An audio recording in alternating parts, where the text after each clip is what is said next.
Well, certainly after an eventful Saturday on the trade market, what some may have thought was supposed to be a slower Sunday was far from it, as we recently witnessed another huge trade going down this time in Leafland. Seattle captain Mark Giordano has now been moved to Toronto. Therefore, we'll be going over this trade and one other smaller scale move that was made. And with that, here are two more NHL trades discussed.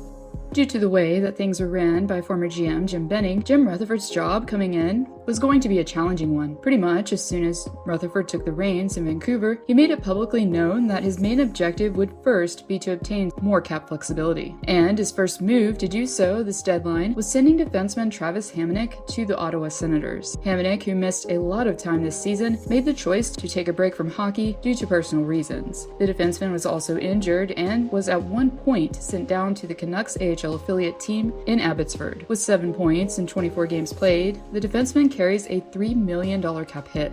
For Vancouver, on the surface, it seems like a solid move from Rutherford, as he was able to shed some salary, get rid of a defenseman that wasn't earning his keep, and get a third-round pick in the process. On the other hand, this trade for Ottawa has appeared rather puzzling for many. For one, if we look at the Troy Stecher trade, for example, Stecher is also the depth defenseman and went for a 7th round pick. But there's a very big difference between the 3rd and 7th draft rounds. It would also leave the right side on the back end heavily saturated and could prevent prospects such as Lassie Thompson and Jacob Bernard Docker from getting playing time. The Sens also haven't dealt Michael Del Zotto either. If Hamonic was a pending UFA, it probably wouldn't look as bad, but considering that he does have 1 year left on his deal, makes this the ultimate head-scratcher move coming from Pierre Dorion.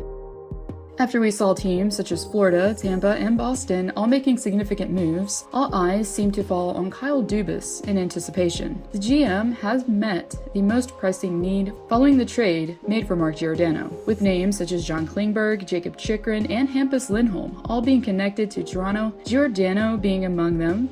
Stood out for one reason. And no, it's not because he's an older guy needing a cup, as a former Kraken captain made it known that he did have a strong desire to play for his hometown team. And we all know just how much Kyle Dubas loves bringing in those hometown boys. Anyways, at 37 years of age, yes, Giordano isn't in his prime, but he's still proven to be effective at both ends of the ice. Knowing that Morgan Rielly has struggled defensively this season and Jake Muzzin will be out long term, there was a pressing need on the left side to be addressed. Interestingly, Gio's former teammate TJ Brodie is also on the Leafs' back end, and was his partner when he won the Norris Trophy in 2019. As far as the trade itself, in retrospect, it's pretty interesting comparing the return that Ben Sherratt commanded from Florida. Sherratt gave Montreal a first-rounder, prospect, and a 4th-rounder. Similarly to Sherratt, Giordano is coming with 50% salary retained, making his cap hit around $3.3 million. For Kyle Dubas, who was adamant that he would not be trading his first-round pick or a top prospect, he was able to pull off this move without surrendering either. Looking at it, knowing that the Leafs only gave up 2 second-round picks and a 3rd, in my opinion, with half of his salary retained, that's a great deal for Toronto. This trade, however,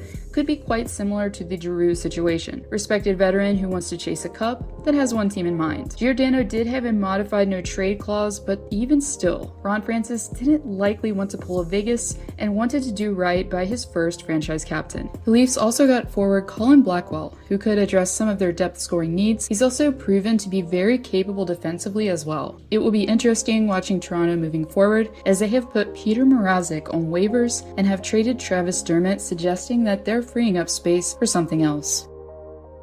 It's funny, you grow up, I grew up in Toronto, and you're a Leaf fan growing up the whole time and cheering for the Leafs. And then as I sort of turned pro and got into Calgary and on a different team, you sort of hope that the Leafs don't win, because you're kind of jealous of your hometown team winning the cup. So now that I'm able to get back to Toronto and be a part of it, it's a great opportunity for myself, obviously, to be a part of something special. So I'm really, really looking forward to it.